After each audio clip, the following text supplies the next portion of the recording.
केंद्रीय जल शक्ति मंत्री गजेंद्र शेखावत ने फतेहाबाद का दौरा किया। अपने दौरे के दौरान उन्होंने जहां कार्यकर्ताओं से भेंट की तो वहीं व्यापारियों के एक सम्मेलन को भी संबोधित किया। और इस दौरान केंद्रीय मंत्री ने कहा कि वर्तमान नरेंद्र मोदी सरकार में भारत और भारतीय का सम्मान पूरे विश्व में बढ़ा है।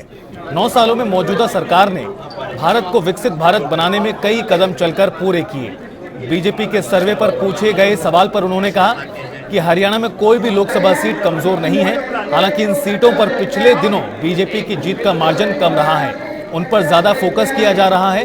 SYL के सवाल पर उन्होंने कहा कि अब इस मामले में माननीय सुप्रीम कोर्ट के निर्णय को सुना जाने का इंतजार करना होगा।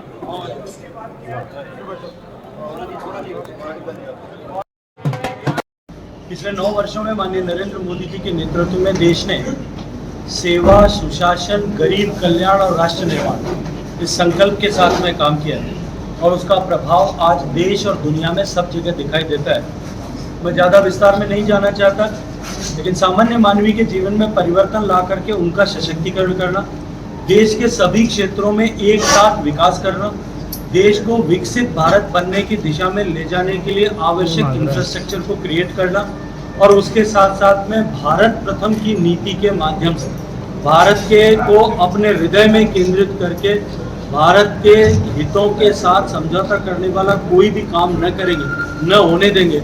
इस लक्ष्य के साथ जो काम किया उसका परिणाम ये है कि भारत की का सम्मान, भारतीयों का सम्मान और भारतीयता का सम्मान, भारत का सम्मान निश्चित रूप से बढ़ा है, हम सब अनुभव कर सकते हैं। SYL का मुद्दा जो है वो सुप्रीम कोर्ट में विचाराधीन है, क्योंकि न्यायालय में जब कोई विषय विचाराधीन होता है तो मेरे जैसे स्तर पर संवैधानिक पद पर काम करने वाले व्यक्ति की मजबूरी है कि उस पर उसको लिमिटेड बात करना चाहिए।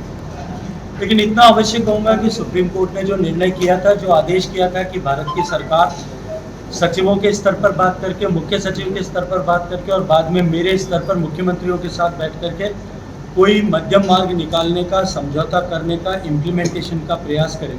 हमने सभी तरह से प्रयास किया है और थक करके वापस एफिडेविट सुप्रीम कोर्ट में फाइल किया है कि सुप्रीम कोर्ट अपना दूसरा निर्णय जो है वो ज्ञापित करे, दूसरा निर्णय आदेशित करे। अब जब तक सुप्रीम कोर्ट निर्णय आदेश नहीं करता तब तक हम उसके इंतजार करें। 7 साल मोदी जी ने जो चेतना जागृत की, राज्यों की सरकारों ने भी, सभी सरकारों ने उसको लेकर के काम किया। हरियाणा की सरकार ने भी जो है अपने वेटलैंड्स के कंजर्वेशन पे देश में पहली अथॉरिटी बनाई, जमीन पे पानी रोकने के काम को गति प्रदान की।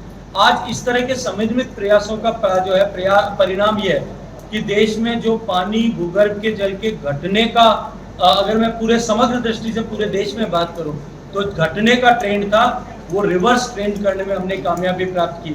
ओवर एक्सप्लॉइटेड जो है ब्लॉक्स, लगभग 70 ब्लॉक्स आज सेमी क्रिटिकल में आए, सेमी क्रिटिकल वो ब्लॉक्स जो है सेफ जोन में आए और लगभग 250 जोन जो है हम रिस्टोर करने में कामयाब हुए।